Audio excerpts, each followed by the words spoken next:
Hello everyone, मैं रवि एक बार फिर आप सभी का स्वागत करता हूं टारगेट सेमेस्टर के ऑनलाइन प्लेटफॉर्म पे। जैसे कि आप सभी को पता है कि हम लोग बॉटनी में बीएससी फर्स्ट सेमेस्टर के जितने भी बच्चे हैं, बॉटनी का जो फर्स्ट यूनिट जो सिलेबस था, टॉपिक जितना भी था, फर्स्ट यूनिट का सारा टॉपिक हम लोग डिस्कस कर लिए थे। आज की क्लास में हम लोग सेकेंड यूनिट का, बॉटनी का जो सेकेंड यूनिट है, इसमें कई सारे मेंबर्स दे के रखे हुए हैं। जैसे आपका नॉस्टॉक हो गया, वॉल्वॉक्स हो गया, सरगासम हो गया, हाँ, और फिर ऑस्लेटोरिया हो गया। ये सारे मेंबर्स कुछ ऐसे मेंबर्स दिए हैं जो कि एग्जाम के पॉइंट ऑफ व्यू से इंपॉर्टेंट होता है। ठीक है, चाहे वो सेमेस्टर की बात कर लें या फिर अदर एग्जाम आप जो भी देना चाहते हैं, चाहे वो गेट हो चाहे फिर नेट हो, तो उसमें ये सारे टॉपिक से सारे मेंबर्स जो एलई के मेंबर हैं, यहां से क्वेश्चन आपके एग्जाम में एराइज होते हैं। ठीक है, तो आज की क्लास में हम लोग देखेंगे कि नॉस्टॉक क्या होता है, इसका क्लासिफिकेशन देखने की कोशिश करेंगे, साथ ही साथ इसका जो हैबिट एंड हैबिटाट है या फिर हम कहते थे ऑकरेंस जिसको कहते थे, साथ ही साथ इसका जो रिप्रोडक्शन है, लाइफ साइकिल है, ये सारा चीज को डिस्कस करने की कोशिश करेंगे। और ये भी देखेंगे ये इस टॉपिक से कौन सा ऐसा पॉइंट है जहां से एग्जामिनर एग्जाम में क्वेश्चन एराइज करता है, चाहे वो एंट्रेंस की एग्जाम, एंट्रेंस मतलब कहने का मतलब है वो आपकी गेट हो गया, नेट हो गया, है ना, एमएससी एंट्रेंस हो गया, या फिर आपके सेमेस्टर एग्जाम ही क्यों ना हो, वहां से यहां से क्वेश्चन एराइज हो सकता है आपका। ठीक है, तो ये चीज है आपका नॉस्टॉक के बारे में। हम सबसे पहले देखेंगे कि नॉस्टॉक क्या है ना। नॉस्टॉक देखने से पहले एक सेकंड हम यहाँ पे अपना पेन चेंज कर लें। नॉस्टॉक, ठीक है, आप लोग सबसे पहले हेडिंग डाल लीजिए अपने कॉपी में, नॉस्टॉक। और हाँ, क्लास में पेन पेपर फोकस लेके बैठिएगा। इससे आपको ये फायदा मिलने वाला है कि सर हम यहाँ पे जो पीडीएफ से डिस्कस कर रहे हैं, साथ ही साथ कुछ एडिशनल पॉइंट भी आपको बताते चलते हैं, कुछ एडिशनल कीवर्ड भी बताते चलते हैं, जो कि एक जो यहाँ पे नहीं दिया हो सकता है यहाँ पे ना दिया हो। आप अपनी कॉपी में उसको थोड़ा सा छोटा सा मार्क कर लेंगे, और जब आप इसका नोट्स प्रिपेयर करेंगे तो वो आप वहां पे नोट्स पे अपने इस कीवर्ड को वहां पे इंक्लूड कर देंगे। ठीक है, तो देखिए सबसे पहले नॉस्टॉक है। इसका सबसे पहले अगर एग्जाम में अगर लिखने को आता है, ठीक है, अगर जिन लोगों का थ्योरी वाला पेपर होता है, थ्योरेटिकल पेपर होता है, तो अगर एग्जाम में आ गया डिस्क्राइब डिटेल अबाउट नॉस्टॉक, तो सबसे पहले हम कहां से स्टार्ट करेंगे, उसका हैबिट एंड हैबिटेट नहीं लिखने से पहले हम उसका क्लासिफिकेशन लिखेंगे, या फिर उसको बोल दे सिस्टमेटिक पोजीशन लिखेंगे, है ना। सबसे पहले किसी भी मेंबर के बारे में अगर प्रैक्टिकल में या फिर आपके एग्जाम में किसी मेंबर के बारे में लिखने के लिए आता है, चाहे वो बॉटनी से रिलेटेड हो या फिर जूलॉजी से रिलेटेड हो, तो सबसे पहले उसका सिस्टमेटिक पोजीशन लिखा जाता है। अच्छा, हम यहाँ पे बात कर लिए थे कि फाइलम पता ही है, किंगडम पता ही है ना। अब हम यहाँ से डायरेक्ट हम बात करने वाले हैं सर यहाँ पे क्लास क्या है। ठीक है, अब इसके आगे आप लोग सोच रहे होंगे सर इस क्लास से पहले आपका फाइलम था, है ना, फिर अदर डोमेन था, ये सब क्यों नहीं डिस्कस किए, क्योंकि इससे पहले हम लोग क्या, इसमें ही हम लोग पढ़ रहे हैं, प्लांट किंगडम पढ़ रहे हैं। तो जब प्लांट किंगडम जब पढ़ते हैं, जब सीक्वेंस में चलते रहते हैं, तो वहां पे हम बार बार इसको इंक्लूड नहीं करते हैं। ठीक है, तो ये चीज आप ध्यान में रखिए। लेकिन आप जब भी एग्जाम में लिखने को आए तो वहां पे domain, phylum, class, order, family, genus, species करके तब इस तरह आप लिखेंगे। ठीक है, चलिए सबसे पहले देखें सर क्लास क्या है। जब हम एलगी क्लासिफिकेशन देख रहे थे तो वहां पे फ्रिज के थ्रू 11 क्लासिफिकेशन के बारे में बात किया गया था। उसमें से एक क्लास है आपका साइनोफाइसी। क्या क्लास है? साइनोफाइसी। तो ये जो नॉस्टॉक्स है ये कहां से बिलोंग करता है? तो साइनोफाइसी से बिलोंग करता है। जैसे कि हम बात कर लें साइनोबैक्टीरिया, है ना, जितने साइनोबैक्टीरिया वाले मेंबर होते हैं वो कहीं ना कहीं साइनोफाइसी से ही बिलोंग करते हैं, और यही क्लास साइनोफाइसी से नॉस्टॉक्स भी बिलोंग करता है। इसका मतलब ये हुआ सर कि जो साइनोफाइसी हैं, इनका जो न्यूक्लियर, ये कैसे, किस टाइप के होते हैं? प्रोकैरियोटिक होते हैं, प्रोकैरियोटिक होते हैं। इसका मतलब ये हुआ सर कि प्रोकैरियोटिक है, यानी कि ये क्या है, इनके पास वेल डेवलप न्यूक्लियस नहीं है, वेल डेवलप न्यूक्लियस नहीं है इनके पास, इसलिए इसको क्या कहते हैं हम लोग? प्रोकैरियोटिक कहते हैं। लेकिन हम प्लांट किंगडम पढ़ रहे हैं, है ना, एल्गी डिवीजन पढ़ रहे हैं, यानी कि इसमें जो भी मेंबर हम लोग पढ़ेंगे वो कि सारे के सारे यूकैरियोटिक इन नेचर के होते हैं। लेकिन आपका जो नॉस्टॉक्स है ये प्रोकैरियोटिक नेचर का है, इसीलिए इसको किस क्लास में बिलोंग करके रखा गया है? साइनोफाइसी में बिलोंग करके रखा गया है। आई होप यहाँ का आपका क्लास साइनोफाइसी में क्यों रखा गया है ये कॉन्सेप्ट आपका क्लियर हो गया होगा, है ना। अब बात कर लेते हैं क्लास के बाद क्या आता है सर? ऑर्डर आता है। ऑर्डर क्या होता है? नॉस्टो सेल्स होता है, नॉस्टल्स, ठीक है, नॉस्टल्स। अच्छा, जब भी आप ऑर्डर लिखने को आते हैं, ऑर्डर पहचानने को आ गया कि बात कर लिए कि बताइए आपको ये वर्ड लिख दिया है, ये पता ही नहीं है, ये दिखा ही नहीं रहा है, ठीक है, आपका नॉस्टल सेल्स लिखा हुआ है, ठीक है।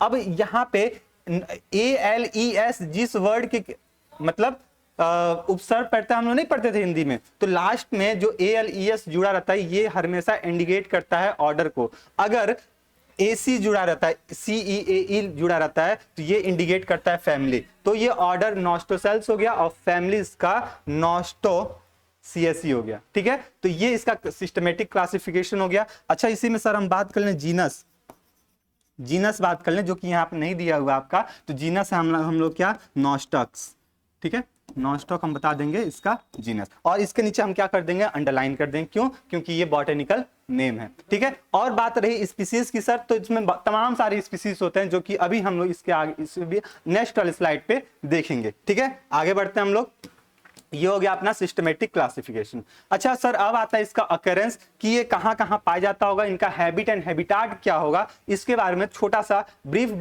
हम लोग डिटेल में देख लेते हैं। क्या दिया है, स्पीसीज ऑफ द नॉस्टॉक्स। अब देखिए, अब स्पीसीज की बात कर रहे हैं, यहाँ पे किसकी बात कर रहे हैं, स्पीसीज की बात कर रहे हैं। Species of the nostocs occur in the fresh water as well as the terrestrial habitat.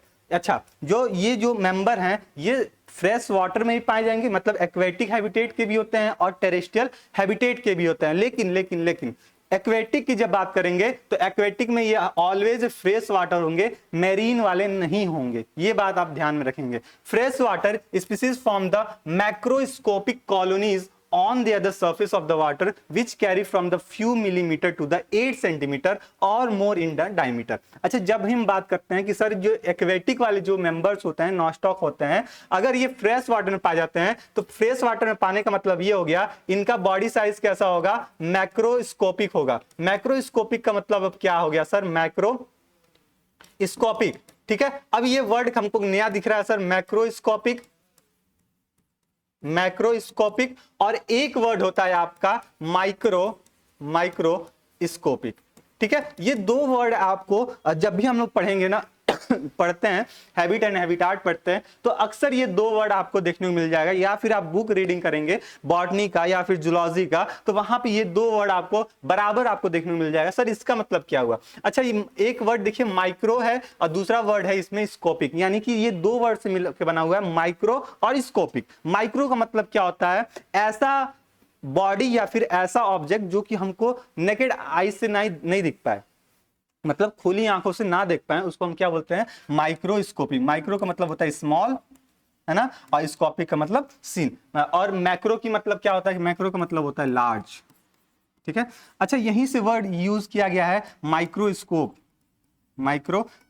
यानी कि इसके अंदर ऐसा हम इस ऑब्जेक्ट देखते हैं या फिर ऐसा सेल्स को देखते हैं जो कि एडिशनल आई से देखने की कोशिश की जाती है, यानी कि माइक्रोस्कोप में इसको यूज किया जाता है। अच्छा, यहाँ पे हम बात कर रहे थे ना फ्रेश वाटर में ये मैक्रोस्कोपिक कॉलोनीज होते हैं, यानी कि इनकी साइज इतनी बड़ी होती है जो कि हमको खुली आंखों से देख सकते हैं, है ना। और ये किस फॉर्म में रहते हैं, सिंगल फॉर्म में नहीं रहते हैं, कॉलोनी बनाकर रहते हैं। और इनका साइज क्या होता है सर, अगर साइज पूछ लिया जाए तो मिलीमीटर से लेके 8 सेंटीमीटर तक की इनकी साइज देखने को मिलती है। कहां पे, सरफेस ऑफ द वाटर। हाँ, और ये किस फॉर्म में होता है, डायमीटर के फॉर्म में दिया हुआ है, ठीक है। अभी इसके आगे फिगर भी देख लेंगे। अच्छा, जितने लोग हिंदी मीडियम वाले हैं सर, वहां से आप यहां से अपनी नोट्स हिंदी में भी प्रिपेयर कर सकते हैं, ठीक है। आगे देखते हैं, each colony is the bounded external by the pellicles like membrane.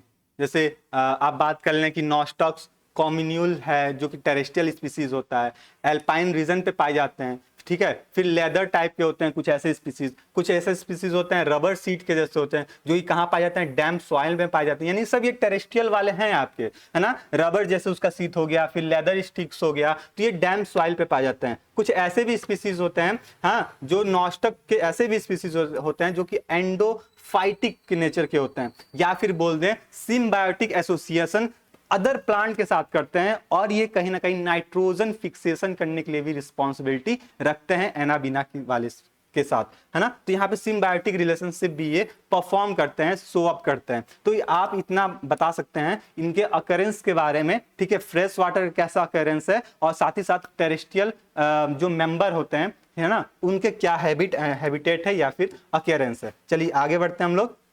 अब इनके कुछ एग्जाम्पल दिए हुए हैं। किसके एग्जाम्पल दिए हैं? जो सिम्बायोटिक एसोसिएशन परफॉर्म कर रहे थे उनके कुछ एग्जाम्पल दिए हुए हैं। जैसे बात कर लीजिए कोलाइडर रूट्स की, है ना। कोलाइडर रूट्स याद कीजिए, हमने एंट्रेंस में पढ़े भी थे। कोलाइडर रूट्स साइकस के साथ ये परफॉर्म मिलकर करते हैं। और इनका एग्जाम्पल, इनका मेंबर क्या होता है, कौन सा स्पीसीज होता है, तो बताएंगे सर नॉस्टॉक प्यूनिटीफॉर्म।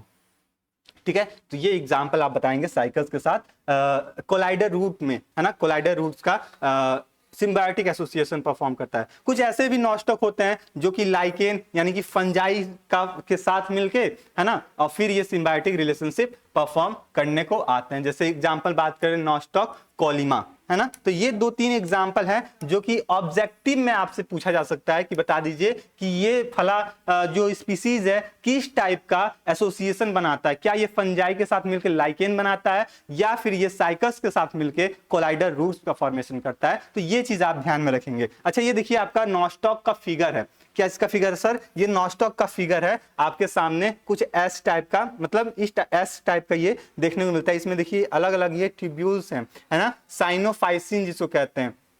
इसी के अंदर एल्केनाइड्स पाए जाते हैं। एल्केनाइड्स क्या होता है? ये रिप्रोडक्शन करने में पार्टिसिपेट, रिप्रोडक्शन के दौरान यानी कि लैंगिक जो प्रजनन होता है या फिर प्रजनन कह लें, उस दौरान ये क्या करता है, ये पार्टिसिपेट करता है एल्केनाइन, जो कि आगे अभी हम लोग देखने वाले हैं, है ना। ये क्या है आपका इंटरकैलरी हेट्रोसिस्ट है। तो ये सारा चीज दिया हुआ है आपका नॉस्टॉक के बारे में, अगर एग्जाम में आ गया। आई होप ये फिगर आप लोग को दिख रहा होगा, कोई दिक्कत नहीं। अगर नहीं दिख रहा है तो जब भी ये पीडीएफ मिले आप लोग को तो वहां से आप इसको मतलब बना सकते हैं। ठीक है, चलिए इसके बारे में देखते हैं यहाँ पे क्या दिया है। Some species of the nostocs are the grown on the rice field. कुछ ऐसे भी नॉस्टॉक की स्पीसीज होते हैं जो कि कहाँ ग्रो कर जाते हैं? धान के खेत में ग्रो कर जाते हैं। अभी हाल फिलहाल में अपने आसपास में धान की खेती आपको देखने को मिल रही होगी, है ना। तो उस धान की खेती में ही क्या देखने को क्या ग्रो कर जाते हैं? नॉस्टॉक भी ग्रो कर जाते हैं। ठीक है, and they have the capability to fix the atmospheric nitrogen, thus helping to increase the fertility of the soil। इसका मतलब ये हुआ सर, ये जो कुछ मेंबर ऐसे भी होते हैं नॉस्टॉक के जो कि कहाँ ग्रो करते हैं? टेरेस्ट्रियल तो हो रहा था, ठीक है बात है सर। टेरेस्ट्रियल में ही ये जो राइस फील्ड होते हैं, है ना, धान की जो खेती होती है वहां पे ये ग्रो कर जाते हैं। और ग्रो करने के बाद क्या करते हैं? इनका जो काम क्या होता है? एटमॉस्फेयर से ये नाइट्रोजन को फिक्स करने के लिए रिस्पॉन्सिबिलिटी लेने लगते हैं। और नाइट्रोजन फिक्स करते करते क्या करते हैं सर? ये जो आपका क्रॉप्स का जो फर्टिलिटी यील्ड का प्रोडक्शन होना है या फिर सॉइल की फर्टिलिटी को बढ़ाना है, उसमें ये अपना इंपॉर्टेंट योगदान परफॉर्म करने लगते हैं। कौन? ये नॉस्टॉक्स, है ना। तो ये नॉस्टॉक का कुछ फिगर है और ये भी इंपॉर्टेंट है। यहां से आपको ऑब्जेक्टिव अगर है एग्जाम आपका तो वहां पे ये चीज देखने को मिल सकता है, या फिर आपका जब वाइवा होगा तो यहां से भी क्वेश्चन आपको देखने को मिल सकता है। अच्छा, अभी तक 26 स्पीसीज आपके नॉस्टॉक का देखा गया। कितने स्पीसीज? 26 स्पीसीज हैं टिल डेट तक नॉस्टॉक के। ठीक है, तो ये चीज भी आप ध्यान में रखेंगे। कहां पे? अच्छा, ये 26 स्पीसीज कहां है? तो अपने इंडिया में है। ये बात भी आप ध्यान में रखेंगे। इंडिया की रिकॉर्डिंग है। अब बात आता है सर इसका थैलस स्ट्रक्चर कैसा होता है। थैलस याद कीजिए, हम लोग थैलस एल्गी का पढ़े थे। थैलस सारे क्लासेस का थैलस हम लोग पढ़ रहे थे, रेंज ऑफ थैलस अरेंजमेंट पढ़ रहे थे। तो वहीं से अब हम किसकी बात करने वाले हैं? स्पेशली नॉस्टॉक की थैलस की बात करने वाले हैं कि इनका थैलस कैसे होता है। The trichomes of the nostocs are the unistrated usually control and the twisted in the various way. यानी कि अब बात करें सर जो नॉस्टॉक्स होते हैं, ठीक है। अच्छा, इसके कहीं भी इसके नीचे अंडरलाइन नहीं लिखा किया हुआ है। आप लोग जब भी नोट्स प्रिपेयर करेंगे इसके नीचे तुरंत अंडरलाइन करेंगे, अदरवाइज रॉन्ग हो जाएगा। ये बात ध्यान में रखेंगे। अच्छा, जो नॉस्टॉक के जो थैलस होते हैं वो स्थिर होते हैं, अनस्ट्रेटेड होते हैं, ठीक है। और यूजुअली ये ट्विस्टेड फॉर्म में होते हैं। और ये इंपॉर्टेंट फीचर क्या होता है इनके पास? कि इनके पास इंपॉर्टेंट फीचर क्या होता है? Prominent the construction between the adjacent cell which give a characteristic of the moniliform appearance of the trichomes, है ना। तो ये ट्राइकोम का फॉर्मेशन भी करने के लिए रिस्पॉन्सिबिलिटी रखता है। आगे बढ़ते हैं। Each trichomes is the envelope in the gelatinous sheath which is the transparent hyaline colored। अच्छा, ये देखिए ये वाला जो फिगर था यहाँ पे, ये क्या है? ये क्या है? इसके ऊपर एक ट्रांसपेरेंट शीट पाया जाता है जो कि जेलिटिनस शीट के नाम से जानते हैं, है ना। और यही कहीं ना कहीं ये थैलस के फॉर्मेशन में इंपॉर्टेंट रोल प्ले करता है, ठीक है, जो कि कैसा होता है, ट्रांसपेरेंट फॉर्म में होता है। Usually many trichomes aggregates together and they are the gelatinous envelope dissolve to form the colonies of the various shape and the size. इस तरह क्या हुआ कि ये बहुत सारे जो ट्राइकोम से एक साथ मिलते हैं और एक साथ मिलने के बाद क्या होता है, इनके ऊपर एक जेलेटिनस फॉर्म का कवरिंग हो जाता है, एनवेलप बन जाता है, और एनवेलप बनाने के बाद ये क्या बना लेते हैं, पूरी एक कॉलोनी बनके तैयार हो जाती है, जो कि इस टाइप का कुछ हमको अभी हम फिगर में देखे थे ना, इस टाइप का कुछ हमको देखने को मिल रहा था। तो इसके अंदर क्या है, इसके अंदर ये सारे चीज माल मसाला भरा हुआ है और इसके ऊपर क्या हो गया, जेलेटिनस कवरिंग हो गया और ये सब एक साथ कॉलोनी बना के रख लिए। और इस तरह इनका क्या होता है, वेरियस शेप एंड साइज का ये देखने को मिलता है। कुछ एस शेप का भी हम लोग फिगर देखे थे, कुछ ओवल शेप का देखने को मिल जाता है। तो वेरियस शेप एंड साइज का ये अपना कॉलोनी का फॉर्मेशन करते हैं। आगे बढ़ते हैं हम लोग। अच्छा, ये इनके पास जो नॉस्टॉक होता है ना, इनके पास हाइड्रोसिस्ट पाया जाता है। क्या पाया जाता है सर, हाइड्रोसिस्ट पाया जाता है, विच आर द इंटरकैलरी और द ये इसका काम क्या होता है, देखो इसका सोलेटरी और much smaller in the shape in the vegetative cell. अच्छा, ये हाइड्रोसिस्ट होता कहाँ है, जैसे अभी हम लोग फिगर बनाए थे इसका, ऐसा इस टाइप का कुछ फिगर था ना, इस टाइप का सपोज कीजिए एक ट्राइकोम है। अब इस ट्राइकोम में क्या होता है, ये इस टाइप का हाइड्रोसिस्ट पाया जाता है ना, और ये हाइड्रोसिस्ट इंटरकैलरी स्पेस में ये परफॉर्म होता है और ये वेजिटेटिव सेल के लिए रिस्पॉन्सिबिलिटी होता है। जब इसमें रिप्रोडक्शन होता है, यानी कि वेजिटेटिव रिप्रोडक्शन होता है ना, तो वहां पे ये इंपॉर्टेंट रोल प्ले करता है अपने साइज को या फिर अपने बॉडी को डिवाइड करने में। तो हेट्रोसिस्ट का यहाँ पे इंपॉर्टेंट रोल प्ले हो जाता है। आगे देखते हैं, the intercalary heterocyst have the two polar nodes at the end the terminal one have the only one polar nodes. अब जो हेट्रोसिस्ट होते हैं इनके पास दो पोलर नोड होता है ना, कितने पोलर नोड होते हैं, दो पोलर नोड होता है। एक कहाँ होता है, इनके बेसल पोल पे, और एक कहां होता है इनका एक्सियल पोल पे, ठीक है। तो हेट्रोसिस्ट के पास कितने पोल सर, तो दो पोल होता है, एक होता है बेसल पोल और दूसरा होता है कहां पे, एक्सियल के साइड पे पोल होता है, जो कि नोड्यूल्स का फॉर्मेशन करते हैं। आगे आता है सेल स्ट्रक्चर, ठीक है, सेल स्ट्रक्चर फिगर 7। ये सब भी फिगर दिया हुआ है, तो आप लोग इसको अपने कॉपी में ड्रॉ भी कर सकते हैं, ठीक है। जब नोट्स प्रिपेयर करें तो ये अपना फिगर अपने कॉपी में इसको बना लें। अच्छा, अगला टॉपिक क्या है इसका, नॉस्टॉक का सेल स्ट्रक्चर कैसा होता है, किस टाइप का इनका सेल होता है, क्या ये स्पेरिकल शेप का होता है, क्या ये राउंडेड शेप का होता है ना, हो सकता है ये फ्लैटेड फॉर्म में भी हो सकता है। देखते हैं किस किस फॉर्म में ये देखने को मिलता है। देखिए सबसे पहला लाइन आपके पास लिखा हुआ है, the cell are the spherical form. देखिए पहले फॉर्म क्या आ गया, स्पेरिकल फॉर्म क्या हो गया, या फिर कुछ ऐसे होते हैं राउंडेड फॉर्म के होते हैं, and they exhibit the typically cyanophyceae cell structure, है ना। इसलिए ये क्या होता है, राउंडेड फॉर्म में है, स्पेरिकल फॉर्म में है, तो इसलिए कह सकते हैं इनको साइनोफाइसी में रखा जाता है। लेकिन साइनोफाइसी का रखने का मतलब ये है कि ये सर प्रोकैरियोटिक है, इसलिए इसको साइनोफाइसी में रखा गया। लेकिन यहाँ पे लाइन लिखा हुआ, कोई दिक्कत नहीं है। The cell wall is the mucopolymeric. इनके जो सेल वॉल कैसे होता है, म्यूकोपॉलीमेरिक होता है, इन नेचर के होते हैं, ठीक है। The protoplast is differentiated into the peripheral chloroplast and the centroplast, ठीक है।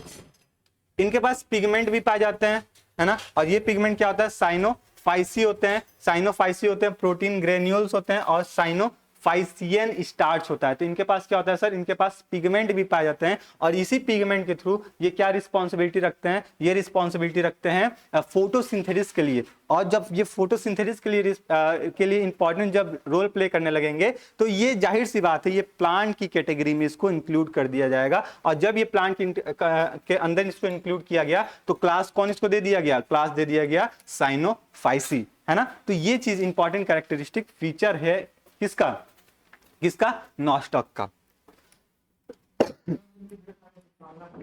आगे बढ़ते हैं हम लोग। The central colourless centroplast is the nuclear region in the of the cell. अब इनका जो न्यूक्लियस होता है ना, ये क्या होता है, सेंट्रल में होता है और ये कलरलेस सेंट्रोप्लास्ट का फॉर्मेशन करता है। Unlike the eukaryotic cell, it lack the nuclear membrane and the nucleolus. अब जैसे जो यूकैरियोटिक सेल हैं उनके उनके जो न्यूक्लियस होंगे कैसे होंगे, उनके ऊपर न्यूक्लियर मेम्ब्रेन होंगे, वेल डेवलप्ड न्यूक्लियस है यानी कि उसके ऊपर न्यूक्लियर मेम्ब्रेन का एनवेलप पाया जाएगा। लेकिन जो ये नॉस्टॉक के जो न्यूक्लियस होते हैं इनके पास ऐसा किसी भी टाइप का कुछ भी चीज नहीं पाया जाता है। And this type of the nucleus is called the incipient nucleus. इस टाइप के न्यूक्लियस को क्या कहते हैं, इंसिपिएंट न्यूक्लियस के नाम से जानते हैं। आगे बढ़ते हैं हम लोग, अगला आता है इनका रिप्रोडक्शन। यानी कि अभी तक हम लोग क्या बात कर लिए सर, इसका क्लासिफिकेशन को बात कर लिए, साथ ही साथ हम लोग किसकी बात कर लिए, इनका अकेरेंस की बात कर लिए, फिर हम लोग बात किए इनके सेल स्ट्रक्चर की बात किए, थैलस की स्ट्रक्चर की बात किए हैं। अब हम लोग बात करने वाले हैं इनका रिप्रोडक्शन की, कि इसमें किस टाइप के रिप्रोडक्शन हमको देखने को मिल सकता है। ठीक है, अगर हम नॉस्टॉक की बात करते हैं तो जो नॉस्टॉक होते हैं ये रिप्रोड्यूस करते हैं वनली वेजिटेटिवली, है ना। कोई इसमें एसेक्सुअल सेक्सुअल ये सब का कोई भी जिक्र नहीं होता है। आप हमेशा याद करके रखेंगे वेजिटेटिवली, और वेजिटेटिवली परफॉर्म कराने के लिए, अच्छा अभी याद कीजिए हम लोग हेटेरोसिस्ट का जिक्र किए थे, हेटेरोसिस्ट का जिक्र किए थे, तो यहाँ पे ये इंपॉर्टेंट रोल प्ले करता है। Sexual reproduction is completely absent. अब जो सेक्सुअल रिप्रोडक्शन है वो क्या होता है, कंप्लीटली एब्सेंट होता है। तो ये चीज भी आप रखेंगे, ठीक है, ये चीज भी आप रखेंगे। The vegetative propagation take place by the following methods. अब इनमें जो वेजिटेटिव प्रोपागेशन होगा कुछ इसमें कुछ मेथड हैं जो कि हमको देखने को मिल सकता है। किसके अंतर्गत, वेजिटेटिव प्रोपागेशन के अंतर्गत, है ना। सेक्सुअल एसेक्सुअल की बात नहीं कर रहे हैं, इसमें वेजिटेटिव की बात कर रहे हैं। आगे बढ़ते हैं हम लोग। वेजिटेटिव में सबसे पहला कौन सा स्टेप होगा या फिर सबसे पहला कौन सा मेथड होगा, तो उसमें सबसे पहला आपको मेथड देखने को मिलता है बाय फ्रेगमेंटेशन। किसके थ्रू होता है, फ्रेगमेंटेशन। फ्रेगमेंटेशन का मतलब क्या होता है कि कोई बॉडी है ये क्या हो जाए, 20 से ये फ्रेगमेंट में डिवाइड हो जाए, है ना। 20 से ये फ्रेगमेंट में अलग अलग फ्रेगमेंट में डिवाइड हो जाए, अलग अलग हिस्सों में ब्रेक डाउन हो जाए, इसी को क्या कहते हैं, फ्रेगमेंट करते हैं। तो कहीं ना कहीं ये जो नॉस्टॉक्स हैं आपके, ये फ्रेगमेंट वाले मेथड को फॉलो करते हैं अपने पॉपुलेशन को बढ़ाने में, या फिर कह लें अपने रिप्रोडक्शन में के प्रोसेस को परफॉर्म करने में। देखिए इसमें क्या क्या दिया हुआ है, द कॉलोनी में breaks into the small fragment due to the mechanical, physiological और एनी अदर फैक्टर्स। अच्छा अब बात आई सर, अभी हम लोग बात किए हैं कि इनकी जो बॉडी होती है फ्रेगमेंट में डिवाइड हो जाती है। अब फ्रेगमेंट में कैसे डिवाइड होगी, तो इसका कुछ कोई ना कोई इसके पीछे तो कोई ना कोई रीजन होगा तभी जाके ये डिवाइड होगा। तो इसके पीछे का जो रीजन है वो है सर बताएंगे क्या, मैकेनिकल रीजन हो सकता है या फिर कोई फिजियोलॉजिकल रीजन हो सकता है। फिजियोलॉजिकल में आपका बता देंगे सर जितना भी मेटाबॉलिक एक्टिविटीज होती हैं, है ना, ये बता देंगे फिजियोलॉजिकल में हो सकता है, या फिर कोई अदर फैक्टर्स भी इन्वॉल्व हो सकता है जो कि इनकी बॉडी क्या हो जाए, स्मॉल स्मॉल फ्रेगमेंट में डिवाइड हो जाए।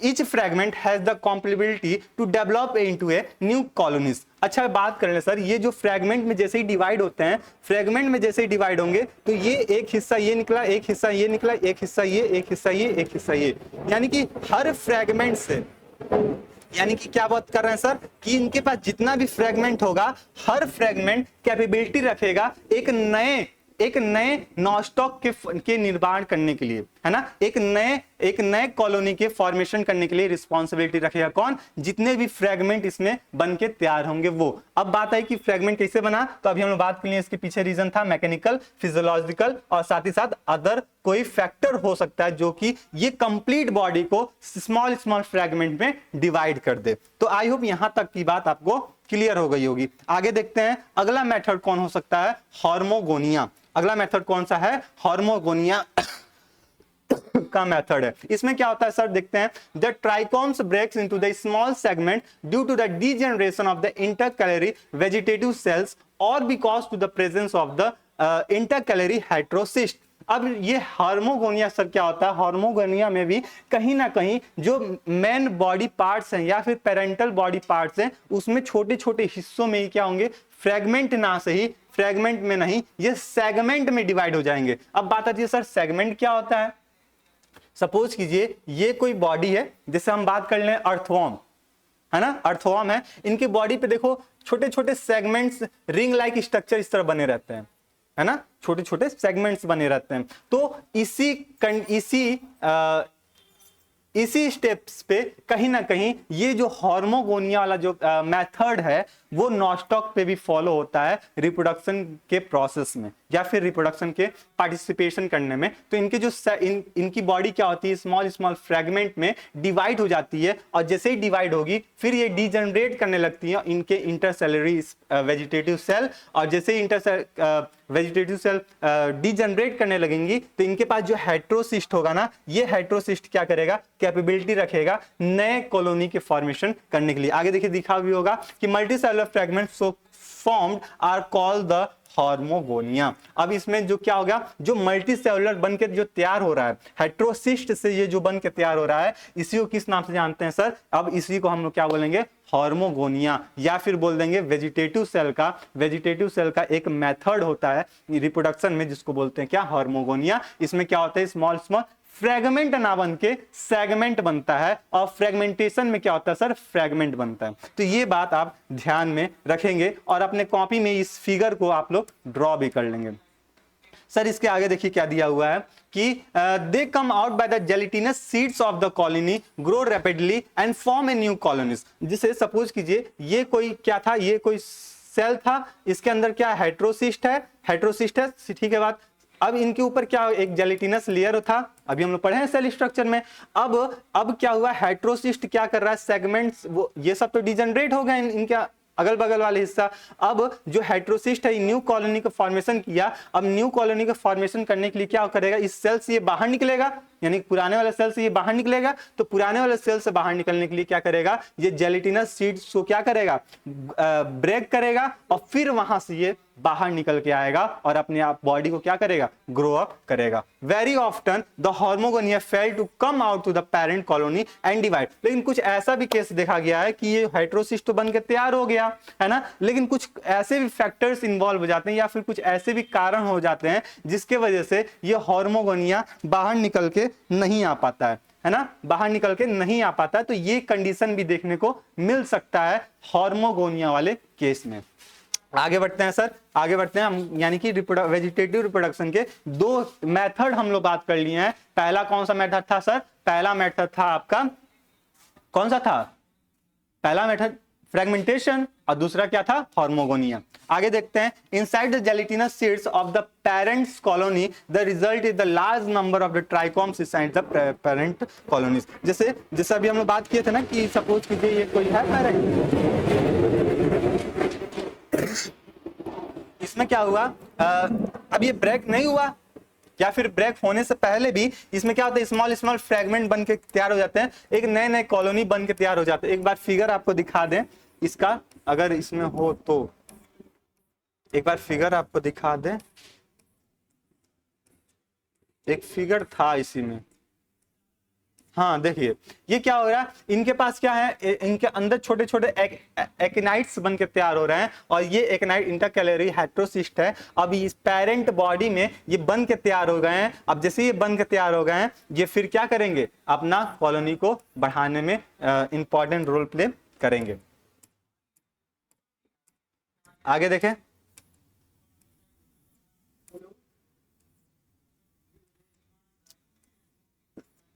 कहां थे हम लोग, हाँ पेरेंट बॉडी हो गया। अब अगला मेथड आता है जो सी है, तीसरा है एक्नाइट्स। क्या है, एक्नाइट्स। इसमें क्या होता है, during unfavorable periods some cell of the trichomes are transferred into the resting spores of the spore और द एक्नाइट्स। अब क्या हुआ, नॉस्टॉक का फेवरेबल कंडीशन नहीं आ गया, अब आ गया अनफेवरेबल कंडीशन, यानी कि इसके अकॉर्डिंग अब मौसम नहीं है, इसका अन अकॉर्डिंग वाला मौसम आ गया जो इसको नुकसान पहुंचा सकता था। अब ये क्या करेगा, अब ये बॉडी के अंदर तो सेल डिवाइड हो रहा है, तो ये ट्राइकोम्स के अंदर ये अपने आप को ट्रांसमिट कर लेगा और स्पोर का फॉर्मेशन करेगा, या फिर बोल देंगे एक्नाइट्स का फॉर्मेशन करेगा। कब करेगा, ड्यूरिंग अनफेवरेबल पीरियड में, ठीक है, प्रतिकूल अवधि के दौरान ट्राइकोम्स की कुछ कोशिकाएं आराम करने वाले बीजाणु या फिर एक्निट्स में बदल जाते हैं। अब ये आराम से मौज कर रहा है, भैया तुम बाहर कुछ भी करो, हमको कोई मतलब नहीं है, अब मैं घर पे आराम कर रहा हूं जब तक मेरा फेवरेबल कंडीशन ना आ जाए तब तक। आगे देखते हैं, they have the additional 3 layers coated outside the normal cell wall. अब इनके पास क्या होता है, ऊपर से 3 सेल वॉल लेयर बन जाते हैं जिससे ये क्या करते हैं, इसको प्रोटेक्ट करने का काम करते हैं। The outer layer is the various sculptured the protoplasm is the full of the food reserve. अब इसमें क्या होता है, फूड रिजर्व मटेरियल भरा पड़ा रहता है। अब जब तक ये आराम करेंगे तब तक इनको आराम से खाना मिलेगा, किसी कोई बात की टेंशन होने वाली बात नहीं है। कब तक, जब तक इनका फेवरेबल कंडीशन यानी कि इनके अकॉर्डिंग वाला मौसम जब तक या फिर अवधि ना आ जाए तब तक। आगे देखें, the development of the actinides normally take place in the placing a mature colony. अब ये जो एक्नाइट्स वाला जो हिस्सा होता है ये कहाँ समांतर बनकर तैयार होता है, तो ये कॉलोनी होता है जिसका नाम क्या बोलते हैं, जिसको हम लोग बोलते हैं पेलिकिन कॉलोनी, है ना। परिपक्व कॉलोनी या फिर बोलते हैं पेलिकिन कॉलोनी में बनके तैयार होता है। It is always vegetative cells adjacent to the heterocyst which is the fit to metamorphosis into the actinoids. अब इनमें क्या हो गया, इनके पास क्या चीज होता है, हमेशा वेजिटेटिव सेल्स होते हैं। वेजिटेटिव सेल्स क्या करेंगे, हेट्रोसिस्ट से के थ्रू ये अपने आप को बाहर फॉर्मेशन करेंगे और बाहर निकलने की कोशिश करेंगे मेटामॉर्फोसिस होते हुए। मेटामॉर्फोसिस का मतलब क्या, ये धीरे धीरे रैपिडली फॉर्म में अपने बॉडी को ग्रो अप करेंगे और कुछ समय ऐसा आएगा हेट्रोसिस्ट से ये फ्रंटली बाहर निकल जाएंगे। Subsequently many vegetative cells are transform into the actinide. अब इसी तरह धीरे धीरे क्या होगा, जैसे मेटामॉर्फोसिस होता है और इनमें जितने भी वेजिटेटिव सेल्स होते हैं वो धीरे धीरे कन्वर्ट हो जाते हैं, किसमें, वो कन्वर्ट हो जाते हैं आपके एक्टिनाइड्स में कन्वर्ट होते हैं और ये धीरे से बॉडी से बाहर निकल के ग्रो अप कर जाते हैं। ठीक है, ये एक मेथड है। ये मेथड कब होता है, जब ये अनफेवरेबल कंडीशन आता है इनका, तब ये इनका मेथड देखने को मिलता है। It is the not usually to find the actinide cells between the two successfully heterocyst transformation। यहाँ पे जब भी करेंगे, देखिए यहाँ पे देखिए हेट्रोसिस्ट ट्रांसफॉर्मेशन है, यहाँ पे अलग अलग है वर्ड। ठीक है, ये दोनों एक ही में टाइप हो चुका है तो कोई दिक्कत वाली बात नहीं है। Heterocyst transformation into the actinides, metamorphosis of the vegetative cells into the actinides are the probably simultaneously certain chemical substances secreted by the heterocyst. अब इस तरह बहुत सारे केमिकल सिक्रेट होते हैं जो इसको प्रिवेंट करता है, प्रोटेक्ट करता है और ये सारी चीज बात होता है। अच्छा देखिए यहाँ पे दिया है, during favourable condition the protoplasm become the active and break into the thick outer walls and forms a new trichomes. अब जैसे ये ट्राइकोम्स जब अनफेवरेबल कंडीशन है तो ये क्या हो रहा है, अपने अंदर ही सब आराम कर रहा है और बॉडी को, अपने कॉलोनी को ग्रो अप कर रहा है। लेकिन जैसे ही इनका फेवरेबल कंडीशन आ गया, अब इनके जो प्रोटोप्लाज्म थे, इनके जो प्रोटोप्लाज्म है ये क्या हो जाएंगे, अब ये एक्टिव फॉर्म में हो जाएंगे और एक्टिव होने के बाद ये थिक आउटर वॉल की फॉर्मेशन करेंगे। यानी कि ये इनका जो वॉल होता है ना, ये अब मोटा होने लगेगा और मोटा होने के बाद धीरे धीरे क्या करेगा, ये वॉल को ब्रेक करेगा और ब्रेक करने के बाद ये क्या करेगा, यहां से ये बाहर निकलेगा और न्यू ट्राइकोम्स का फॉर्मेशन करके हो जाएगा।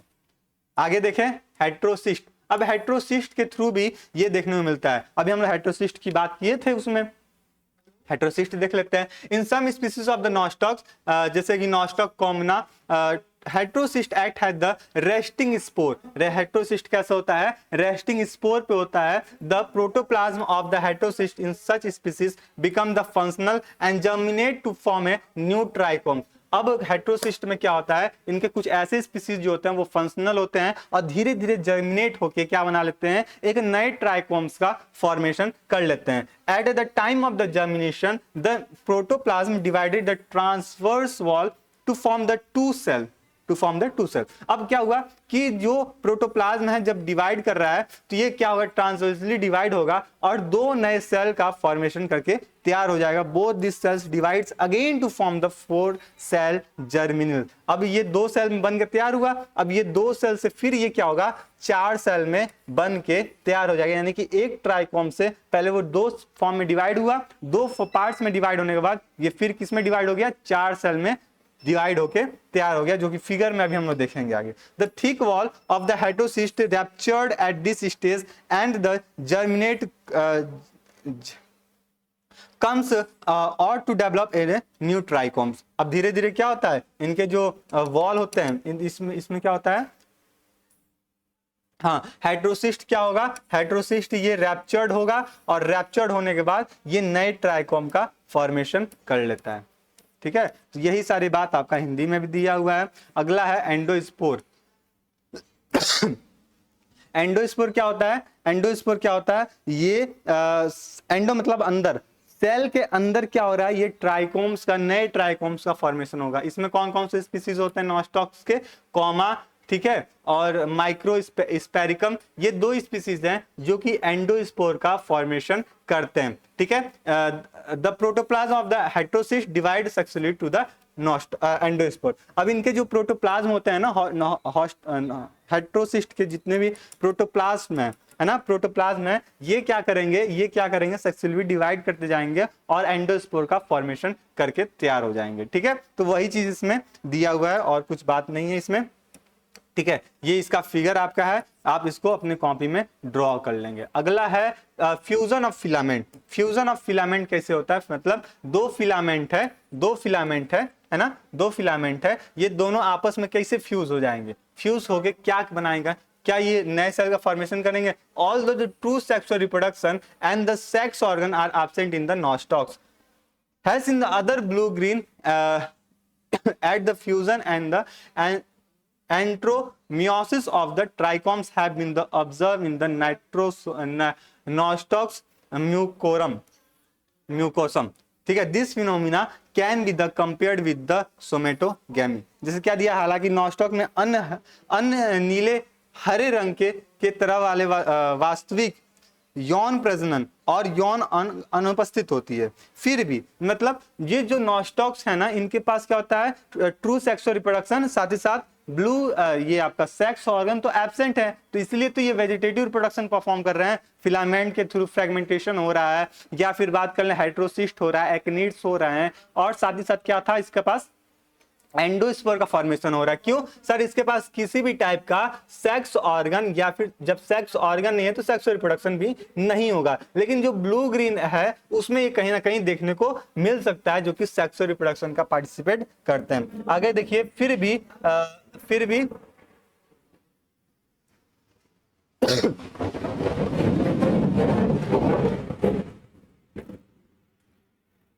क्या, fusion of aristomatis trichomes and be the observe in the nostocs mucorum. लेकिन तभी भी नॉस्टॉक म्यूकोरम में इस टाइप का जो प्रोसेस है, सेक्सुअल रिप्रोडक्शन वाला जो प्रोसेस है, सेक्स ऑर्गन का फॉर्मेशन है, तो इसमें हमको देखने को मिल सकता है। ठीक है, इसमें हमको देखने को मिल सकता है। अगर इस टाइप का फिनोमिना हमको देखने को मिल गया, इसको हम कंपेयर करके क्या बोलते हैं, सोमेटोगेमी के नाम से जानते हैं। तो ये है आपका रिप्रोडक्शन के बारे में।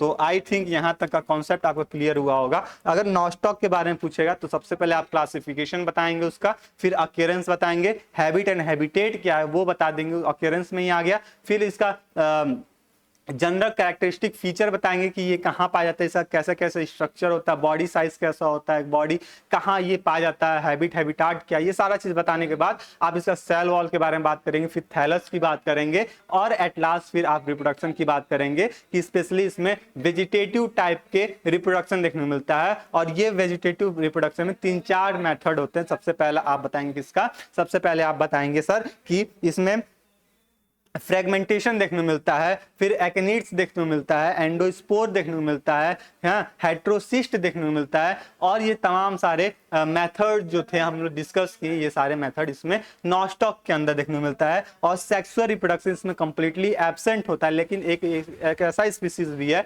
नॉस्टॉक म्यूकोसम, उसमें ये सारा चीज हमको देखने को मिलता है, जो कि इसका हम नाम दे देते हैं सोमेटोगेमी। एक बार में ये सारा चीज हम आपको बता दिए। तो आई होप अभी तक का क्लास आपका क्लियर हो गया होगा, कॉन्सेप्ट क्लियर हो गया होगा। अगर नॉस्टॉक्स के रिगार्डिंग कोई भी डाउट होता है तो आप हमसे डायरेक्टली पूछ सकते हैं कि सर इसमें हमको ये टॉपिक जो था नहीं समझ में आया। ठीक है, और आप लोग से हम्बल रिक्वेस्ट है कि आप लोग को जब भी ये पीडीएफ मिलता है तो आप लोग नोट्स प्रिपेयर कीजिए, और जितने भी हिंदी मीडियम वाले बच्चे हैं वो ज्यादा प्रायोरिटी देना अभी स्टार्ट कीजिए इंग्लिश वाले सेंटेंसेस को, क्योंकि जब तक आप इंग्लिश में नहीं आएंगे, इंग्लिश वाले मीडियम में नहीं आएंगे, तब तक आपका को पढ़ने में कोई मजा नहीं आएगा। ठीक है, क्योंकि आगे की जितनी भी अब सफर होगा वो इंग्लिश के तरफ से ही होने वाला। ठीक है, तो ये सब भी बात आप ध्यान में रखेंगे। ठीक है, ये सारे बात आप ध्यान में रखते हुए अपने तैयारी को और अच्छे से करेंगे। ठीक है, तो चलिए मिलते हैं नेक्स्ट क्लास में, तब तक के लिए स्टे रहिए, मस्त रहिए, अपनी तैयारी को और मजबूत करते रहिए। धन्यवाद।